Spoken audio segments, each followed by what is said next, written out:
We want to be comfortable, reasonably comfortable, and we believe that the rest of humanity must be comfortable.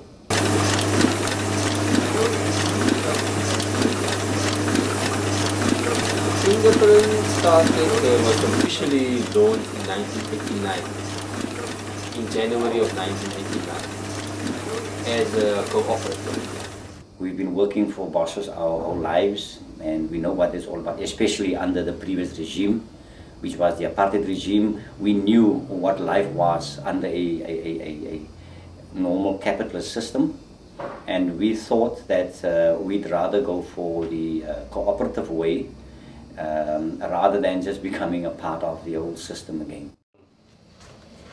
Coming in for an interview,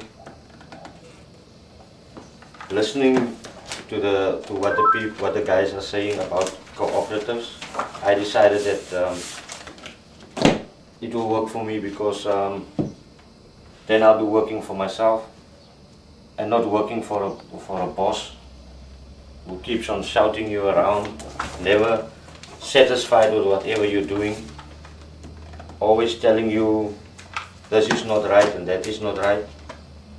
When you work for a boss, you have got no control over your future. You might go bankrupt, you might decide to sell it, you might decide to scale down, retrench and all that. You got no control over your future. You're never safe. In a cooperative, you can be safe. Biggest motivation is the shift in the mindset.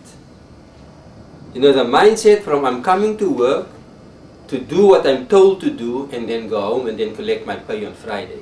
That is basically as opposed to how we know how business is done. You know, the worker is never really consulted, but in this way we can consult with one another in a meeting fashion, and then whatever is best. We might not always have to make the right decision, but of course there's always the next time that we can review again, or as things change you also have to adapt.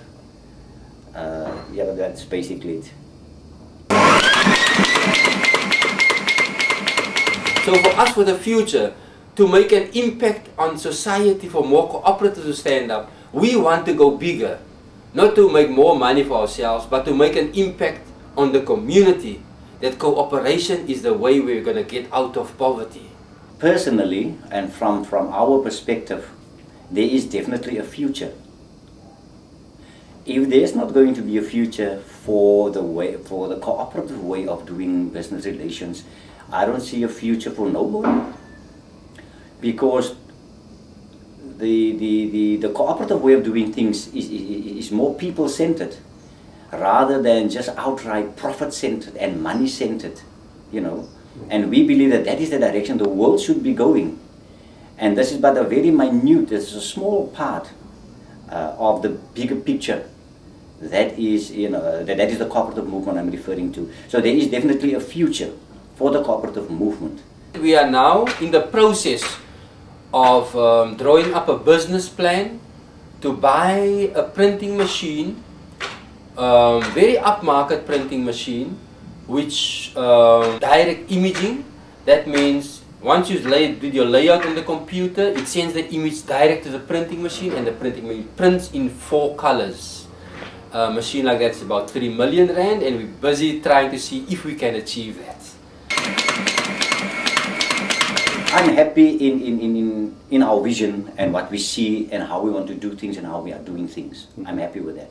I'm not saying that there is sufficiently at the present moment. I mean, when do you have enough money, you know, and type of thing. So yes, there's much room for improvement, you know. But I am happy in the way that that we chose to make our living, you know. Instead of wanting to amass lots of profits and wanting to be rich and, you know, type of thing, it's all about values, you know. It's the values. We share the same type of values. We don't want to be rich people. We want to be comfortable, reasonably comfortable, and we believe that the rest of humanity must be comfortable. It was always like that in our school. Oneness in Boomba. Those days went down bitter and sore with the presence of the army and the police. Not only in our schoolyard, right inside our classrooms.